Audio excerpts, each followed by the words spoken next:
Okay, welcome to everyone tonight for our Rugby Grounds Connected webinar. Thanks for joining. We've got a Q&A tonight with Jim Buttar, our RFU Head Groundsperson. Thanks for coming on tonight. We've got some great content for you, some real good insights tonight, and we're really pleased that you've given up your time tonight to join us. So thank you very much. We are using the Zoom platform tonight. You should be able to hear me. If you can't, then please check your connection. There's about 70 to 80% increase in internet usage at the moment. So it probably is your connection or your bandwidth where you are. But if you do have any issues, we've got my colleagues, Alex Bowden and John Bendel in the chat tonight, and they'll be happy to assist if you need any help, but do check your own connection first. Welcome to those joining. We're really happy to have you on tonight. We've got Jim Buttar tonight, some fantastic knowledge for you. He's going to share that with you, and we're going to have a great session, good Q&A. If you can, obviously everyone's at home now, minimize those distractions if you can. Hide yourself in a room, try and get a quiet space. We're talking through all things rugby groundsman tonight. It's going to be exciting. If you can find the chat function, it will be in the bottom right hand corner of your screen. Just make sure that's set to all panelists and attendees. If you're typing anything in there tonight, just means we can have a more interactive session and everyone can see what you're putting rather than just the panelists that we have tonight. Find a view that suits you. The chat box, you can move that around. It will depend whether you're on what device you're on. So yeah, depending on that device, if you're on your phone, there'll be different views, different devices.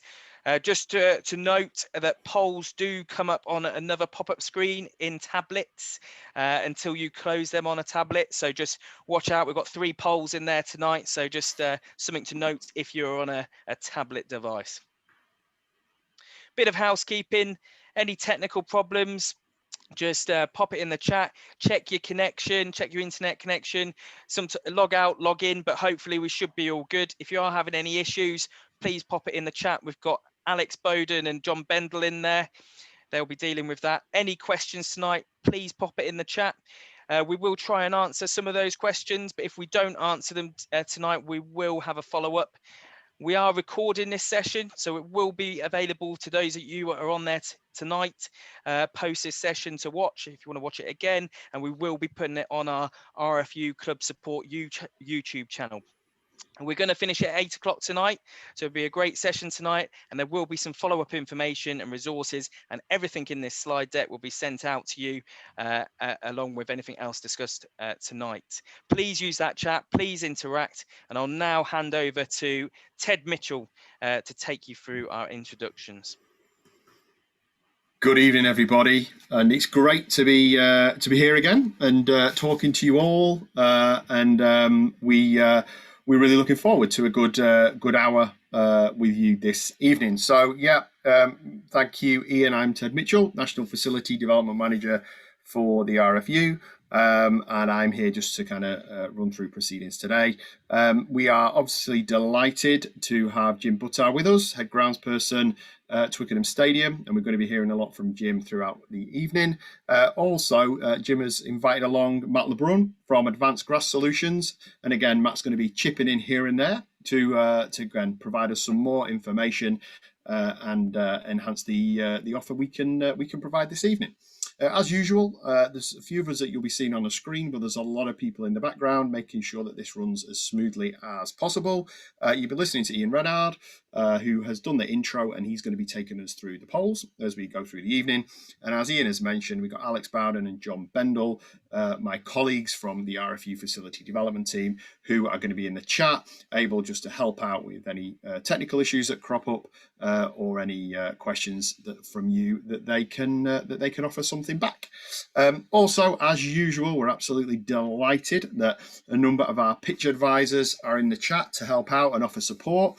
In there tonight, we've got Colin Worcester, Martin Matum, Lawrence Gale, possibly Andy Spetch as well. and that's great. And I think, like last time, a great addition was Simon Johnson from our great friends at the Grounds Management Association. So look out for those names in the chat, and they will be there to offer some support and help. Okay, objectives for tonight. Main thing really is to hear from Jim. Okay, there's going to be a bit of a chat, and Jim's going to talk us through actually some of the stuff around Twickenham, some of the behind the scenes stuff that we wouldn't normally get to see, which will be great. And then we'll be listening to Jim with the help of Matt in response to some of your questions that we're very grateful for you having sent in. We will recap very briefly on previous webinars, just to make sure that you're aware of them and that you can access them. But as always, we try and keep this very pragmatic. So what we really want is to give you some ideas for you to take back to your pitches back at the clubs. And then finally, obviously, as we said, tonight is kind of part of the Ask RGC kind of program that we offer. So we've picked out some questions that we're going to cover. If you have asked a question that we don't cover during the live session tonight, we will pick that up at a subsequent moment and get back to you. And there's a little bit of an apology there that we've probably not been quite as efficient as we would have liked to have been due to some circumstances outside our control in terms of getting back to people with emailed questions that they've sent in to us. So we try to pick some of those up tonight, which we'll cover, but certainly now we're fully aware of them, we'll be picking them up, as I say, at a subsequent moment and getting back to you. Okay, very briefly, previous webinar. So tonight, quite an informal style, hopefully, and we'll be having a bit of a chat about a few bits and pieces. And what we may do and what Jim and Matt may do is refer back to some of the more focused webinars we've run in the past. So I just wanted to touch on them. And as Ian said, they're all now available on demand. So just under a year ago, when we were first in lockdown, we ran our first session with Jim, and that was really about club maintenance and that whole calendar year of a program and kind of top tips. We then, in the second webinar, focused more on that spring renovation. Okay, and again, that was led by Jim and looked really in detail at that time of year and that preparation for the end of the season and then the summer, getting ready for the season to come. And then the third webinar, I'm sure many of you were part of, was one we ran with Andy Spetch and also John Sayer. Two volunteers, which was great, and they did a brilliant session on pitch usage plans. So again, we may touch on that, and if that's of interest to you and you weren't able to attend, pick that up on demand. And then the most recent webinar was with Keith, with Keith Kent and Ben from Total Sports Ground Solutions, and that was more about severe wet weather and particular problem areas. So again, we've kind of done some kind of deep dives into some subjects there. Tonight might be a little bit more general and a little bit more informal, but we'll be referring to them as we go. So as we say, we're absolutely delighted so many of you have joined us tonight, and we're just going to kick off with a poll. So I'm going to hand over to Ian, who's going to talk us through that. Okay, guys, I'm just going to launch our first poll. So just want to find out, what role do you have? That is now launching. What role do you have? Are you a volunteer grounds team member, club member, committee member, paid groundsman, contractor, supplier, or other? Let's see what we've got on the call tonight. Got those votes coming in. That's brilliant. Halfway now, about 50% of you voted. Keep them coming, keep voting. Brilliant. Almost there. Fantastic to see a good array of people there. I'm going to end the polling now, and I'll share those results with you. And you will see we've got a good mix there. Volunteer ground team member, 38%, club member, committee member, 26%. We've got a few paid groundsmen, a couple of contractors, suppliers, and a couple of others. So great mix, and thanks for coming tonight. And now I'm going to stop sharing those results. Just remember, you might need to close those results on your own screen down yourselves. Thank you, Ian. And that's a question you'll notice we always start with, and that's really, really important intel for us to understand who we're talking to on different webinars, who they're connecting with. So obviously having that thread across all the different webinars and seeing where the trends and the people we're talking to is crucial. And also it just gives us a bit of a flavour and gives Jim and Matt a bit of a flavour of who's on in terms of different angles that they may be answering their questions with. Okay, so thanks for taking part in that. That was great. And what we are now going to do is we're going to say hello and welcome back to Jim Buttar. So we're going to come off screen share so we can see that clearly, and hopefully you can see that clearly. So Jim, how are you? It's great to have you back involved in one of our webinars, in a particularly busy time for you, Six Nations wise. Yeah, so no, it's great to be back. It seems like actually quite a while since I've been involved in one. To be fair, I've kind of watched from afar in between all the other bits and pieces I've been doing. So yeah, no, it's nice to be back. Hopefully, be able to show a bit of insight and answer a few questions tonight for everyone. So Great. yeah, see how everybody's going on. Great, excellent. I mean, one thing I was wondering is obviously, COVID's affecting all of us in our work life, in our whether we're volunteer groundsmen or whatever. And it's just interesting at your level, is that, from your day-to-day work and in terms of protocols and things you're having to do, how much of an impact is it been having on you in your role as head groundsperson at Twickenham?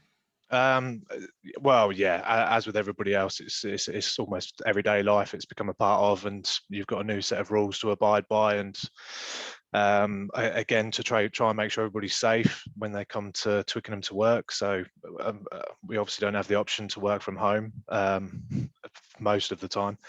So yeah, we lost Andy. Unfortunately, he was classed as critically vulnerable, so he's essentially had to shield on and off for the best part of a year now. So we've not been as one as a team, so for some time. So it's that has been quite difficult, really. So we've missed him, and I'm sure he's missed us. So we've had to work with some casual labour, and we've had people come in and help out. And I think Martin, who's actually on the chat now, he's coming in to help out, I think, tomorrow, because unfortunately we found out that I'm now self-isolating myself because I've got members of my family that have tested positive. So it's another thing we've got to try and adapt and work with. So it's not easy by any stretch of the imagination. But no, I mean, obviously, we wish you and the family well, and hope the isolation period runs as quickly as it might do. One of the other things we were just wondering, again, interesting that we think of the differences between grassroots groundsmen and grassroots pitches and then kind of elite stadia venues, but yeah. I'm sure a lot of the same issues are challenges, and again, we've just had some just crazy weather this year. Is how much of an issue is the heavy rainfall, potentially the snow, to you in terms of the stadium pitch? So generally, in a normal season, it wouldn't be a huge problem. Obviously, we would have carried out a closed season renovation when we should carry out a closed season renovation. The pitch would perform how it should perform. Unfortunately, that wasn't the case this year, and that was generally down to decisions that were made based on the fact that we weren't too sure how fixtures were going to come due to the pandemic. So we've kind of had to really duck and dive with regards to what we do for the pitch in terms of its maintenance and some of the work we were doing. But we'll come on to it shortly. But the cold weather was certainly not very welcome for me anyway. So it was quite a critical part for us on the build up to Six Nations, and to then suddenly have something like that happen, it does have a huge impact on how we prepare our pitches and also the recovery for that pitch as well between the games. So yeah, it is like everything. You work outdoors, that's part and parcel of it, but it's a huge variable that can have a massive impact on what you're doing. Yeah, that's interesting. Okay, so we're really excited. Jim is going to be sharing with us, as I say, some kind of exclusive photographs and talking us through the work he has been doing in the lead up to the Six Nations. So I'm going to move us back onto screen share. And Jim can pick up with his story, ably supported by Matt. Right, so everyone, like I say, great to be here. Great to be able to drop in between the games for Six Nations. I didn't really want to leave it any longer, so it was nice to be able to just do this one, and it's obviously a bit more informal, and I can kind of just have a bit of a talk through of what we've done at Twickenham in between the Autumn Nations Cup and Six Nations. We had a few issues with regards to the pitch performance, and when I say issues, I'm still talking about at elite level. So the pitch wasn't as good as it could be. So I made the decision that we needed to renovate after the Autumn Nations Cup to try and get the pitch to perform better for the Six Nations. So we had issues with rain percolation going through. It wasn't moving as quickly through the surface profile as much as we'd like. We were having a few issues with traction. It wasn't quite performing well enough for traction. So the scrummage in there, it didn't feel like the players were getting what they should get out of the surface. So that was pretty much the decision, or the basis on the decision was to do this renovation. So we had to react fairly quickly. So the discussions were kind of had on the week run up to the Autumn Nations Cup final that we were to do this. Mallinson's moved very quickly for us to come in and actually do the renovation. Now this wasn't a full renovation where we're completely stripping the surface off. It might look like it is on the photo down there in the bottom right, but it's actually only a partial removal of the surface, more than a phrase mow. But not as heavy as a corro where we're physically stripping the whole surface off. So if we move on to the next slide, we'll actually be able to see what we were looking to try to achieve here, where we were looking to remove as much of the organic matter, which was actually what was causing the issues. It was essentially had capped the top, and even with aeration, we weren't getting the infiltration rate high enough for what we would need. And some of those fibers that you can see in that picture on the left hand side there from Deso Grassmaster, they weren't exposed enough, which is all important for the traction for the players to be able to grip essentially when they need to move on that surface. So this is pretty much the finished result after 2 passes. Just so you're aware, a normal pitch renovation in summer, you're probably looking roughly around sort of like 6-day mark to carry everything out from stripping the surface off to essentially getting the seed in the ground. This one we tried to turn around in about 3 days. This is really purely just down to the fact we had such a short window to try and do this in, and obviously it not being the ideal time of year in terms of weather conditions. So moving on through that, we've managed to strip all the surface, and then we refreshed that with fresh sand, 80 tons. This is, again, we weren't removing the entire surface, so normally more fibers are exposed than what you can see in the picture there. The sand was there to try and dilute what was left of the organic matter, just to make sure we had those infiltration rates back to where we needed them to be. Next slide, please. Once the sand was applied, and again, we were kind of working through very late sort of evenings to try and keep on top of the time frame we were working to. So we had the opportunity, so we pro-cored it. We could only do it the one time. Normally we'd ideally go through it a couple of times, but again, just to try and make sure we had to be able to get the seed in the ground as soon as possible, we just chose the option to do it once. We then used a brush to try and move all that sand in. So very similar to what you guys would do that do top dressing. You need to try and key it in with the existing surface. Otherwise you end up having almost like a sandwich effect. You've got these 2 layers where your dressing's on top and it can still essentially move over the top of the existing pitch surface. So you need it to key in, essentially. You want it to be doing that while the grass can grow into this. So you've got a far stronger structure. So yeah, that was the main principle for only doing it the once, was purely just down to time.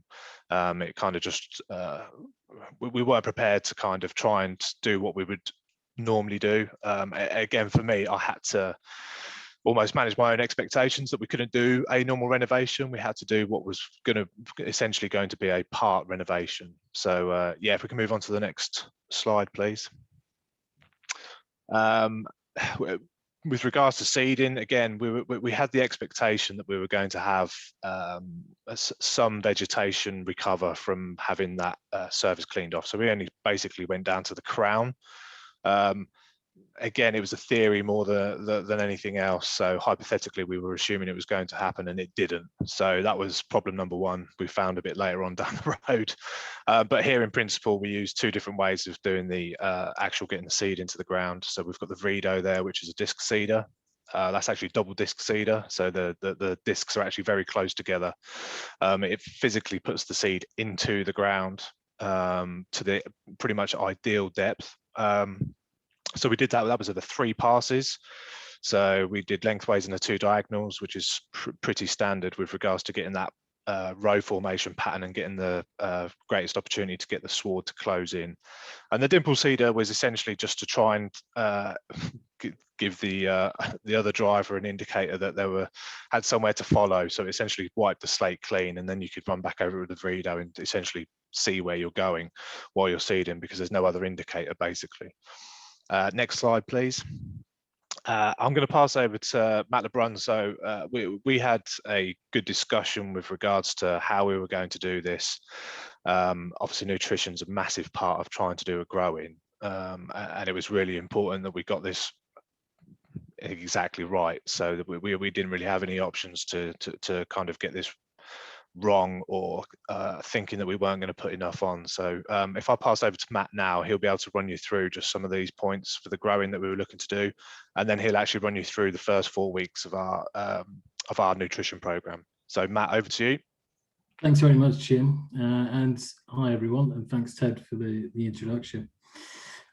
Yeah, obviously myself and Jim had a really good communication through this whole process, and we were able to discuss all the stress factors, time frames that were involved with this pitch growing. But I thought it would be a good part to start on the key points for any grow-ins that we kind of look at. So if I just run through these, number one, don't give the plant too much nutrition too early. Make the roots work. A common misconception that we see is that people try and force the growth too early, giving soft growth and an overload of nitrogen with reduced root structure. More is not always better. Also should mention soils with slightly higher P content tend to limit mycorrhizae association. For me, it's all about the balance. And as Jim said, getting this as spot on as we can. When the seed is young and tender, go low salt organic. Always ensure a low salt index, particularly at the start of growing. We're trying to keep as much moisture in the seed and around the seed as possible at this point to aid germination. So we don't want to add anything in there to take that away. First liquid of carbohydrates to get the sugars into the plant when it struggles to photosynthesize. Again, at this point, the plant is not able to photosynthesize and is unable to produce sufficient carbohydrates as it normally would. So we aim to replace these elements needed to compensate for that. One of the things that we normally say is the longer you have, the slower you go. Again, we're on quite a tight time frame with Jim. So we had a really slow kind of organic feed at the beginning, and then we started to kind of ramp it up as the game came in. The main objective here with the growing is to get the plant to anchor down with the root systems in the initial stage, giving us a good foundation, and then being able to tiller out and create the desired coverage. And it's a key process to remember. The more that we look after the soils here, this will have a knock-on effect for the rest of the season. So what we do within this growing will dictate the pitch all the way along the line. Once the plant is mature and stronger, so past the 4-leaf stage, it can handle higher salt synthetic fertilizers. So we can start to push it on a little bit more. So all Jim has to do with all of this is get every single element under the exact quantity, understand the abiotic and biotic stresses factor involved, and get everything to a perfect balance. Not too much, not too little. So easy going, really, Jim. Yeah. Next slide, please. So this is the actual program that we created for the growing for Twickenham, and I just want to run you through how we achieve this. As Jim mentioned, a winter growing is much harder objective to achieve due to the reduced temperature and light. One of the first things I learned about turf and grass and the basics of what it needs is water, air, light, temperature, and that still holds relevant to today. It was a big ask, however, we have a great experience behind this in a well-refined method. So as you look at this, what we're looking at is on the left-hand side, you've got the weeks as we work through from 1 to 4. You've got the actions, so when the seed went down, the sheets went down, the sheets came up, and then the type of sprays we were doing. And then as we move across, we've got the different mixtures of liquids and granulars that we're using. So the very first thing that we put down with the seed was a granular 444 pre-seeder from Sustain.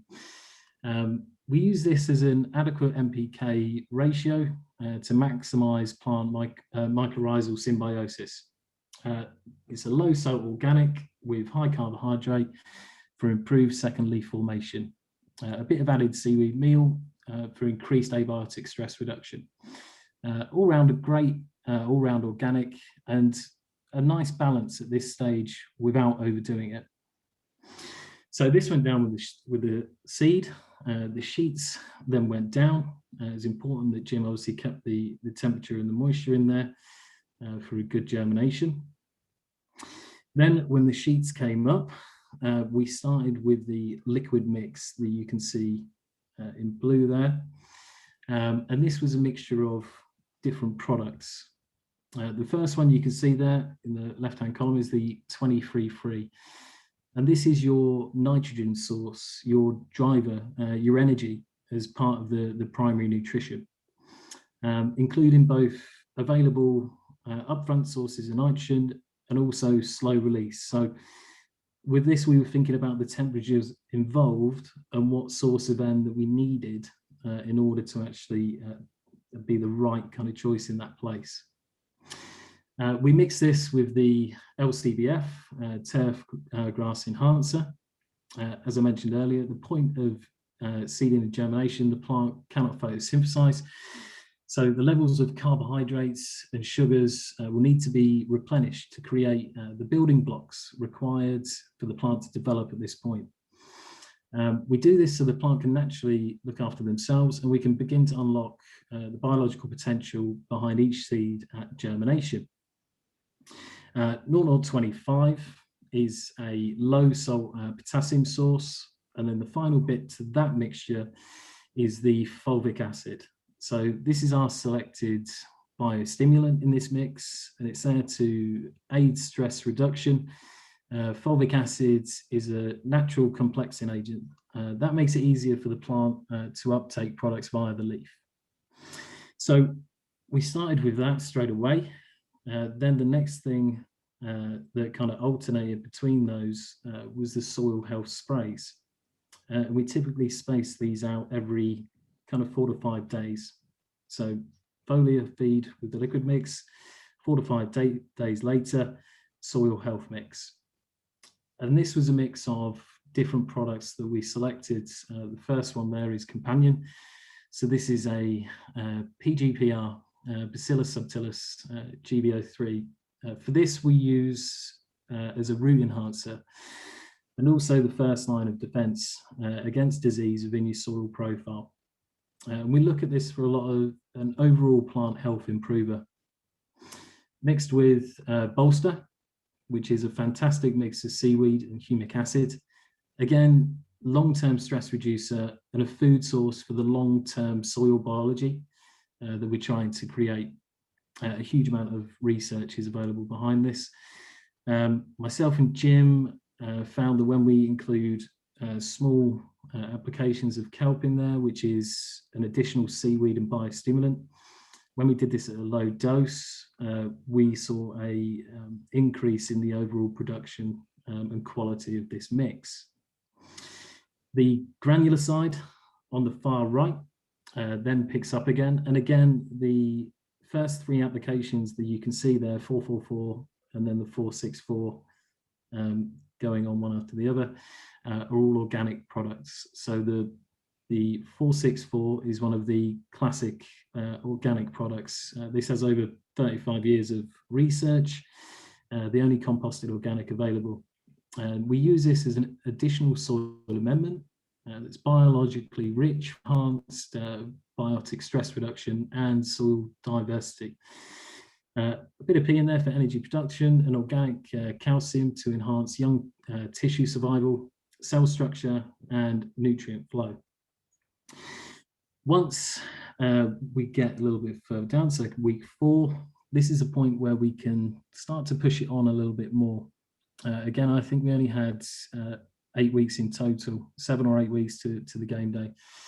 The 10-4-4 is a 3-chain release pattern of nitrogen with added calcium, magnesium. And this we start to introduce to the plant when we need to push it along in a bit of a shorter window. After this period, we feel like we've got it in a good position for then Jim to go back towards more of his normal program. So more of the kind of ignition extra iron, 10-1-4, granulars going over the top. And then he has the ability to fine tune the parameters, the application rates in order to get his desired consistency, performance and look of the Twickenham pitch. Yeah, and I think it's interesting that with the way we kind of had to approach it, that it wasn't just right, I've got 8 weeks, let's blast it, because we just needed to kind of, we needed to get the foundation right. There's no point us all going in and having all this lovely grass on top and we've got sort of 20 mil roots, because obviously it will be completely destroyed and undone in the space of one game. So it was absolutely crucial that we just took this as a very slow kind of move through. And if we just move on to the next slide, I'll just kind of give a bit of a run through of how it all kind of went after we'd done the seeding. So like Matt mentioned, essentially we had to try and get this seed to germinate from the 11th of December. So 10th of December, we had seed in the ground. On the that night, we essentially put on evergreen grow sheets, which is going to create this greenhouse effect. So it's got the ability to trap heat in and moisture, which is obviously 2 very crucial parts of getting seed to germinate. Obviously, we've got our lights there as well, so that was a further enhancement just to try and create this growing climate where we can kind of just get things moved along at a speed that we needed to. So again, it's all very managed, and we were kind of chopping and changing around and working through the process of just constantly monitoring everything. So moisture was getting checked every day. Well, actually, that's a lie. Moisture was getting checked every hour for probably the best part of 4 or 5 weeks on that initial growing period.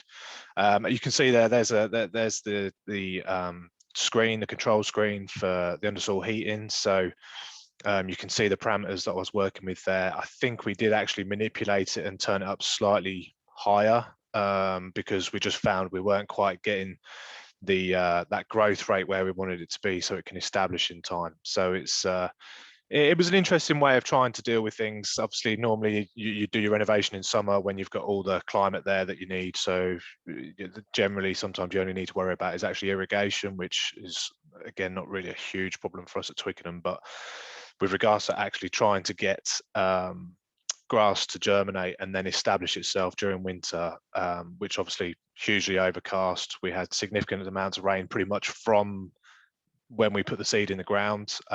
Fortunately for us, that first period was quite mild. So we found we had quite a quick establishment for the time of year. So if we can move on to the next slide, you'll get a little bit of an indicator of how quickly things can move. So with the germination sheets down and the lights on, you can see obviously from the 17th of December there, so we're only 6 days further on from when we had seed in the ground. You can obviously just start seeing the green shoots. We normally look out for the purple first, because obviously that's part of that stoma that kind of sticks its head up first, is the purple sheath before it starts sending any green shoots out. And then you can see that's pretty much less than 24 hours later. You can see how much that's moved on in the space of that time. And then obviously a further 3 days after that, where we've removed the sheets, that's the sort of strike we got from that first seeding. I think really the only issues we kind of had based on that time was literally just the periphery edges that were just a little bit slow establishing, and that's purely because of the light. We couldn't kind of quite distribute it how we wanted to do, so we just concentrated on the main playing area, so goal line to goal line and touch line to touch line. The in goals and the dead balls we kind of obviously prioritised as a secondary and tertiary problem, so we kind of came to that when we could. We can move on to the next slide. I'm just kind of very aware of time here and the fact that I've got a load of questions to answer as well. Again, two most important factors while we're doing this growing. You can obviously see from the pictures there how overcast it was. I don't think we actually saw the sun in December, bar probably one day, so it was pretty grim. So those lights were doing overtime just to try and help that grass photosynthesize and develop and grow and do everything we needed it to do. And then to counterbalance that with the lights on and the undersoil heating on, and if we didn't have any rain, we found that actually the root zone dried out very quickly, so we actually found we had to put a significant amount of irrigation on to replenish the soil at that time. We couldn't really afford to have anything go backwards, so normally in summer we'd get to this stage and we'd actually almost be able to start dialing the water down to force roots down. This was slightly different, so we had to, again, it was very slow manipulation and monitoring of the conditions so we could kind of get it to where we wanted it to be. Next slide. Obviously photo on the right there, you can see that's where we're going to be looking for. That's close to where it is. The one on the left, that's 28 days from seed. So to be honest, I won't lie, around this sort of time, I was seriously getting concerned that we weren't going to make it. So it does look good, but in terms of its density, we had a few areas that were really struggling to establish, being almost stubborn to a certain degree. And I must admit, I did have a few sleepless nights around this time where I really thought we weren't quite going to get there.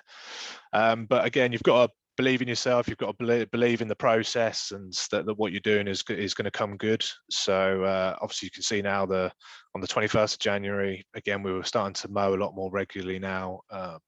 It's healthy. We didn't really have any need to put any fungicides down apart from the preventative one right at the very start. So yeah, it was looking pretty good, to be fair. And then obviously if we go on to the next slide, here we are. This is the 6th of February, and this is game day for the Scotland match at Twickenham.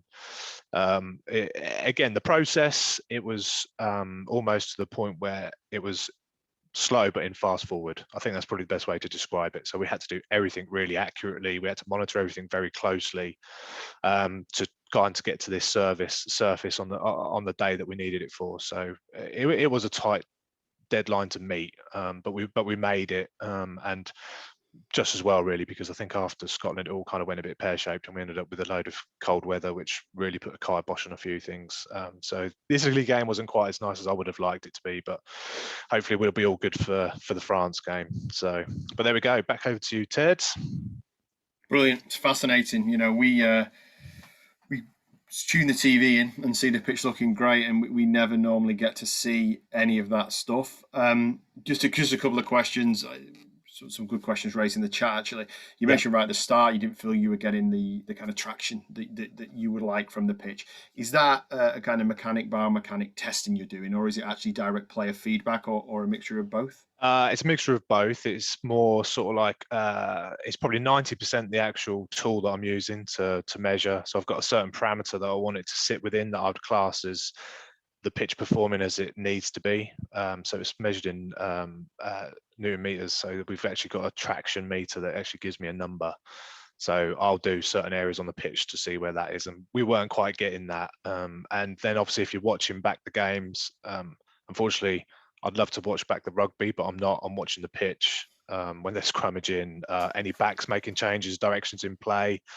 And if there's any kind of foot slide, or when they have gone to make that move and they've not gone, essentially the surface is given way and they've not gone in the direction I wanted to go in, I know then that the pitch shouldn't be where it is. I mean, the bottom line is it has to be able to do that for these players. And if it can't do that, then it's not fit for purpose.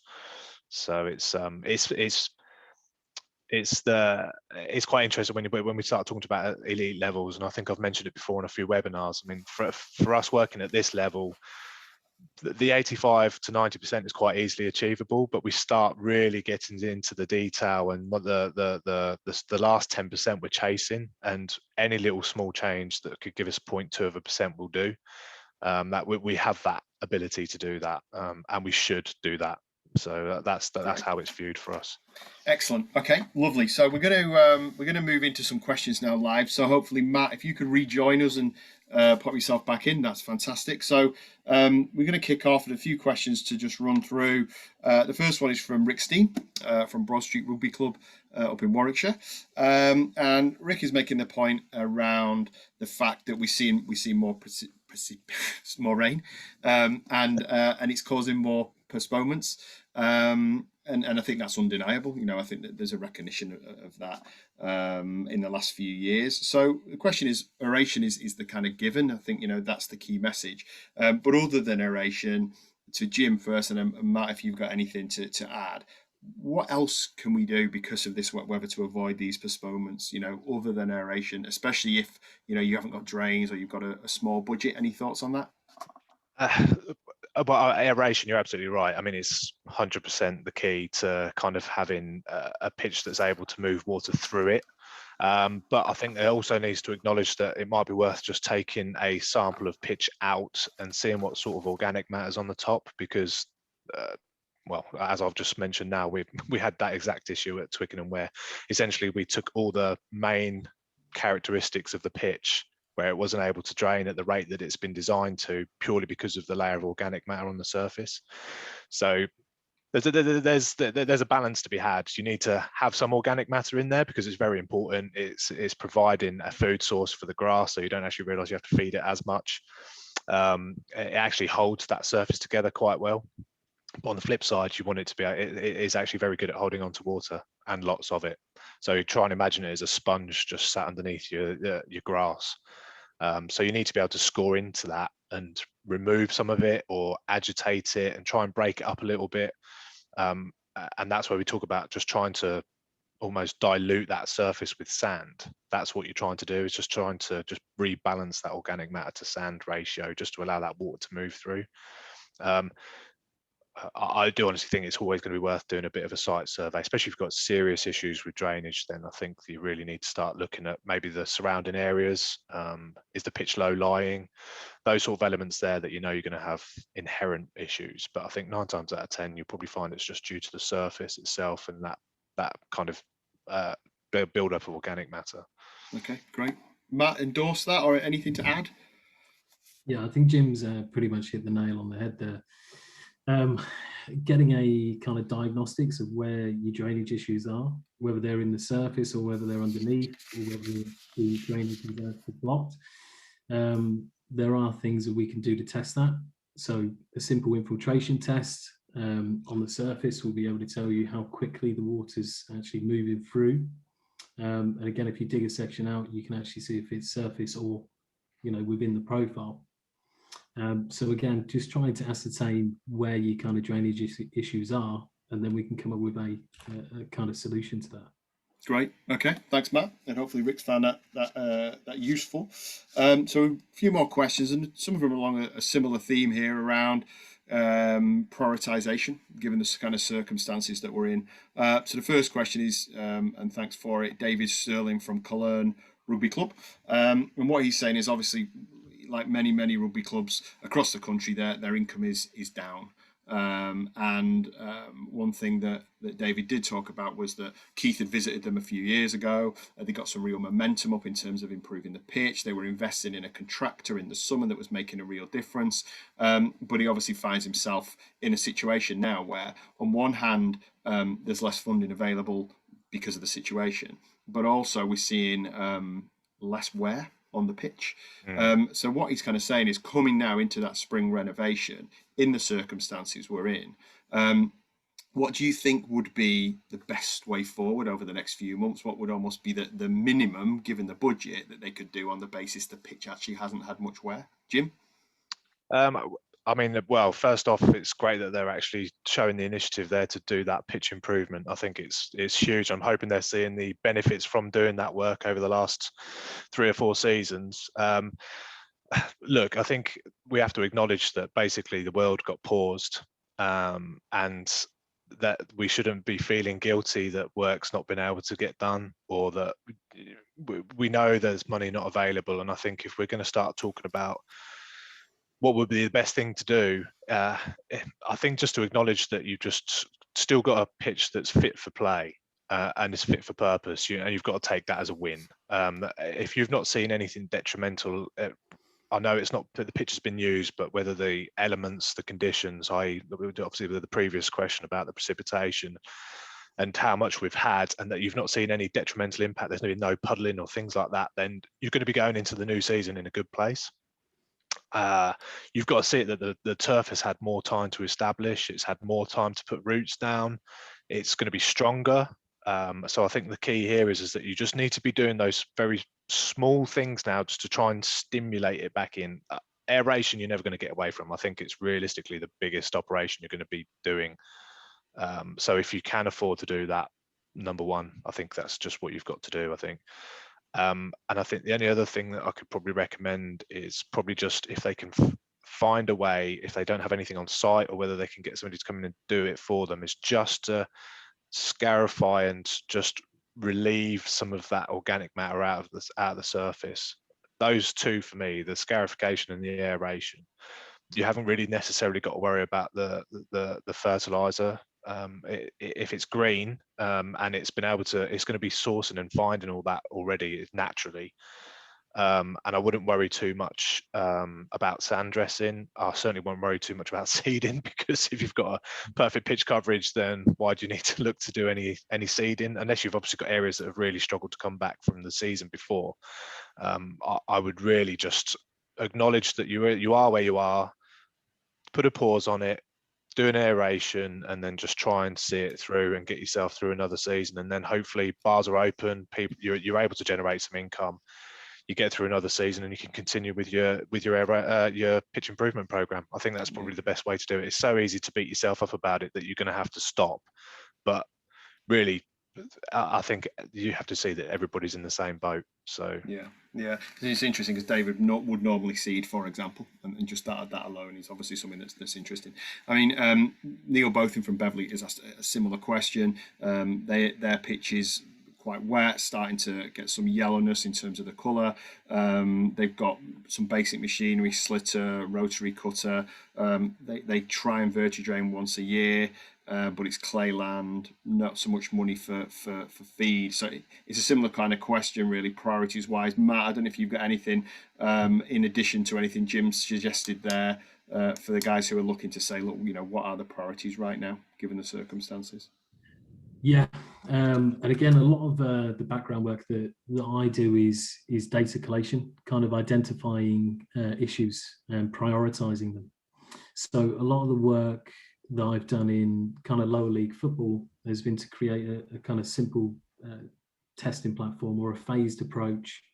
So there's a few companies that do it as well. So for me, it's getting in the parameters of what's most important. What's going to be a risk factor to games being called off later in the season, or safety and playability of the pitch. And for me, this starts with nutrition-wise. It can start with a simple soil test, where it'll give us a brief update of what the soil makeup is, and current nutrient within the soil. I'll then be looking at the agronomic testing. So similar to what Jim does at Twickenham. We can come in and we can have a look at grass density, thatch levels, root density, traction, all of the things that kind of make up a pitch performance. And we can highlight the areas where you may need to keep kind of investing in, and create a bit of a roadmap as to where you should maximize your kind of budget in these areas in order to make the biggest impact. That's all quite clearly rated within different standards, so we'll be able to give you some really good advice. So yeah, if you have details on, I'm more than happy to contact them. Great. Okay, that's good. Thanks for the offer. Just a quick one before we go into a poll, just from the chat. Jim, at Twickenham, do you use a dew brush at all? Yes. Yeah, absolutely. Yeah, that's the first thing we do when we walk in the door. We don't even get a cup of tea. And main benefits of that, is that just something you'd endorse? So essentially, we do that as part of our disease prevention. So if the pitch, certainly in stadiums and anywhere, even outside where you've got trees surrounding it, anything like that, where the surface is going to stay wet for a long period of time, essentially you're giving the disease pathogen, an opportunity just to be able to move in and around the sward and access the plant, and then you lose grass coverage. So basically what we do, of course this only happens at certain times of year, so it's obviously where that dew point hits the sweet spot where we're going to get heavy dews forming on the pitch. So normally autumn time, early spring, just where that transitional sort of like piece is. And we go out first thing in the morning. First thing we do is dew the pitch off. So 100%, if you've got the ability to do that, again, it's just to remove that surface moisture. And again, same principle. You can always do that before you cut. It just speeds up that drying process, so you can get the pitch cut a little bit quicker. So yeah, quick cup of tea and crack on. Excellent, thank you very much. Okay, so we'll keep things moving. I'm just going to pop on screen share and ask Ian to pick up with a poll. Ian, over to you. Okay, so I'm just going to launch poll number 2 tonight.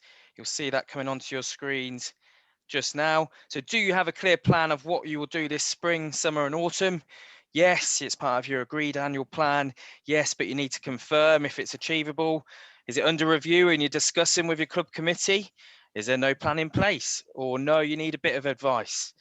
Get the options. Those votes are coming in now. That's brilliant. Keep them coming in. Brilliant. Almost up to halfway. I'll give you another few seconds to get that vote in. And ending that, you want just last couple coming in. Brilliant. If you haven't done it, get your vote in now. Thank you. I'm going to end the polling now. I'm going to share those results with you. And you'll see there, you know, lots of it is under review at the moment. A big mix there. Some of you have got an agreed plan. That's good. So I'm just waiting to confirm, see if it's achievable.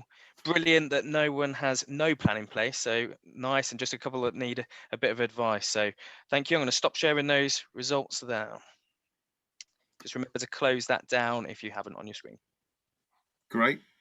Thanks, Ian. There's a huge percentage. I'm quite happy with that, actually. Yeah, it's good. It's interesting. Nice to know nice to know the ball's still rolling, however slowly. It's still rolling. Yeah, they're always so interesting, the polls that we run. I'm going to pick a couple of questions from the chat now.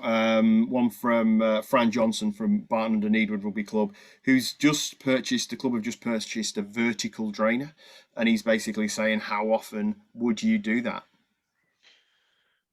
Well, this is an interesting one. I mean, obviously, just to get some context, it completely depends on how much the pitch is used, whether you foresee that it's drainage is an issue. I mean, I would honestly, if it's purchased and you have it on site, I think if you can, every time there's an away game, I would punch some holes in it. And I think I would vary the depths. So rather than just going in and just saying, right, let's go as deep as we possibly can, maybe just not quite do that. Maybe go in at kind of make that your end goal, but kind of just see it that you're just kind of working it again. The ground conditions have got to be right as well. Probably worth just knowing what you've got going on underneath there, because you don't want to take a nice expensive machine over there and then smash it through stones, because it won't last very long. Okay, good. But yeah, that's certainly the way I'd look at it. I mean, I'd certainly see it as an opportunity to, if you've got it on site, to do it as often as you can. Great. And then another quick fire question from the chat. From George. He's saying, looking at the whole issue of organic matter, and will a chain harrow sufficiently scarify the pitch? And are we talking spikes up or spikes down for that? I mean, to be honest, you can, again, it'll all be down to the conditions. Obviously, if you've got plenty of grass on there, you can have spikes down. I think there's probably other tools that will probably be more easier to use for longer periods. I think the problem you have with the chain harrow is that there's only selected periods of time that you'll get away with using that before you find you're actually probably doing as much damage as the rugby players are. So you'd need to vary between the two, but I would certainly, if you could, look to try and source another form of grooming or scarifying for definite.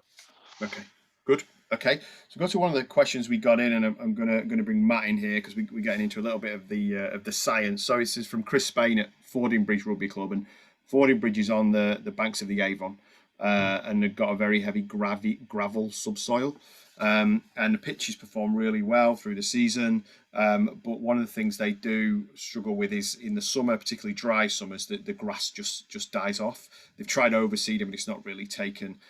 So he's asked quite a specific question. I'm not going to try and memorize it. I'm going to read here. So he's seen an advert recently for a mulch soil conditioner, which is from an anaerobic digester that uses only maize, rye, and beet as food source. So no food, no garden waste. Do you think, and I'll start with you, Matt, do you think if they were to apply this, it would increase the organic matter and thus improve the drought tolerance? Have you come across this material being used elsewhere at all? There's a lot of different materials out there. I think I'd track it back to, he said he seeded a couple of times a year as well. So one of the first things I'd probably look at is just going through your kind of seed cultivars and ensuring it matches up with your pH, what you're actually trying to get from that as well. The products, when we look at that side, there's a lot of different things out there. We like to go with things that are kind of research developed, and we know the long-term effects of these. I think if he's trying to go a more kind of environmentally friendly, sustainable route, there are different things available within there. If he's struggling with drought tolerance, I take it there's no irrigation there as well. I think it's unlikely. Yeah. Okay. So we could look at the nutrient analysis as well to try and maintain a bit of that stress tolerance, but without an adequate kind of water source during those summer months is going to be very difficult. So what I would look at doing is trying to pick the correct windows for when you do operations. So if you are doing seeding or overseeding, you might not get much luck if you do that in a period of obviously extreme drought. So I'd be looking at the months of kind of March, when I know it's going to be more than likely wet, and then kind of towards the end of the year as well. Focus on the turf health throughout, and go with that kind of factor. I think if you try and increase the organic matter on top, you can then fall into a kind of vicious circle. You kind of trying to put something in place to solve one thing, but then you've inherited another problem. Yeah. Okay. Great. And that's perhaps one we can. It's really interesting, and it's perhaps one we can pick up Chris offline and try and offer a bit more support. Okay. Thanks, Matt. So we certainly can get another question in, which is good. There isn't any kind of long-winded wind down at the end of this one. We'll get as many questions in as we can. So one for you, Jim, from Ian Hart. From Bolton Rugby Club, a site I know reasonably well. And first thing to say is Ian has invested in the Rugby Grounds Connected kit package, so the tractor and the other tools, and has said it's had a real positive impact on the pitches. So that's great. Good. And although the pitches are generally good and they've seen a big improvement, they're still seeing some wet areas, typically on the outskirts of the pitch. So not necessarily a major issue as they might have been, but nevertheless something they want to resolve. At the site, the drains that are old, the drains from the 80s, but they did have some robust sand slits put in 2012. So Ian's got quite a specific question. He's kind of done some research investigation. He's got 3 options on the table. It'd be interesting, Jim, to get your feedback on any of the options and if there's any advice you'd give. So first thing is, in terms of recovering these kind of wet areas, verti-drain them in the targeted specific areas in April as part of the renovation works with a 50mm diameter solid tine and brush sanding into the problem areas only. So that's option 1. Okay. Option 2 would be to hire a small gravel bander to match with the tractor they've got, so that one that would fit, and then run that into the primary drains. And then the third option that Ian is looking at is to hire a 1-man petrol earth auger and create 100mm holes filled with 10mm gravel. The 3 options on the table there. Talk us through all of them, or is there one that jumps out and you would say that's the way to go here? The one that jumps out at me, one is the cheapest one. I think if you were looking to do something like that, I think, especially when we're talking about localized areas as well, I think it's a slightly easier fix than obviously trying to do a whole pitch. The costs are going to be quite low anyway. I think for me, I would look to verti-drain and then fill those holes with sand first. Even if you just do a 10 square meter area where you know it's absolutely bogging in winter, and see if that works before committing to anything else. Because if that works, then that's probably most likely going to be your cheapest option. I think when we start talking about bringing in like the augers and drilling great big holes, then backfilling those with gravel to a certain level, then obviously the top was going to have to be backfilled with indigenous soil or some of the stuff you've drilled out. Again, it's a very laborious process, and it's the same thing to move towards a gravel bander. I think you're looking at a decent amount of cost really without that. Okay, it might work, right? I think that's probably the best thing. It probably will work, but it's probably the most costliest.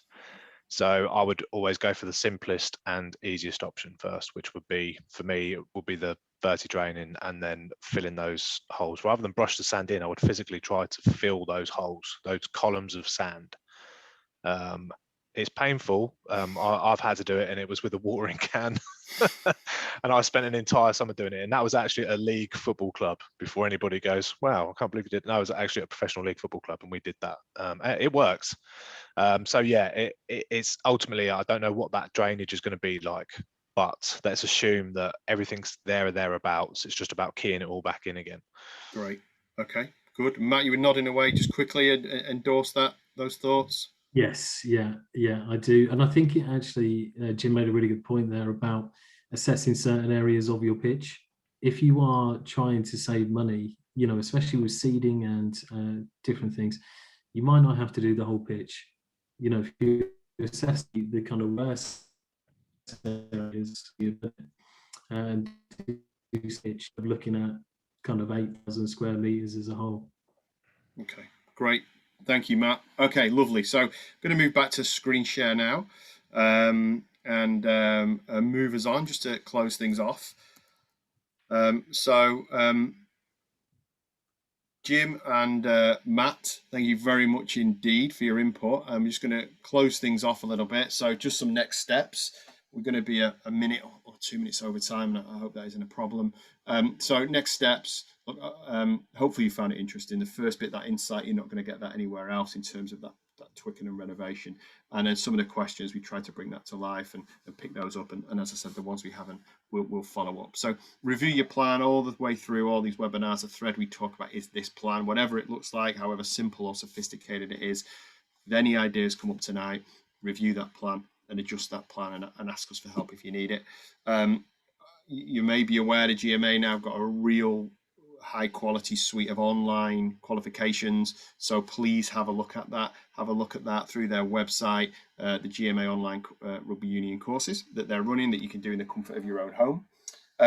Again, something we want to be part of, and we are part of, is the GMA Grounds Week, which is coming up at the beginning of March. I think it's the 1st to the 7th March, and it's going to be hopefully something that will raise the profile of the Rugby Grounds Connected and the GMA and everything that all of us are trying to do. And there's an opportunity there to kind of share some good news stories. So if you would be interested in kind of showcasing what's happened at your club, drop us an email to rugbygroundsconnected@rfu.com, and we'll pick that up. And it may be that would get picked up by the GMA. So look out of it, be a part of it, or just be aware of it. And join us again in April. So we try and do these every couple of months, as you know. Any suggestions in the chat for topics, for themes, for particular sessions that you've enjoyed, we're always wanting to hear that so we can shape the offer so that it suits you. So few thank yous to finish off. Thank you very much to Jim for giving up his time at such a busy period for him. Thanks to Matt for joining us. Thanks to Ian for running the polls. Thanks to John and Alex in the chat. Particularly thanks to the pitch advisors in the chat as well. But of course, most of all, thank you for you guys all taking the time to be part of the session tonight. It will be available on demand. So if you want to look back, if you missed any of it, please take that opportunity. We do really appreciate your support for these events. So it's been good to talk to you. Stay safe and speak to you soon. Cheers, guys. Thank you.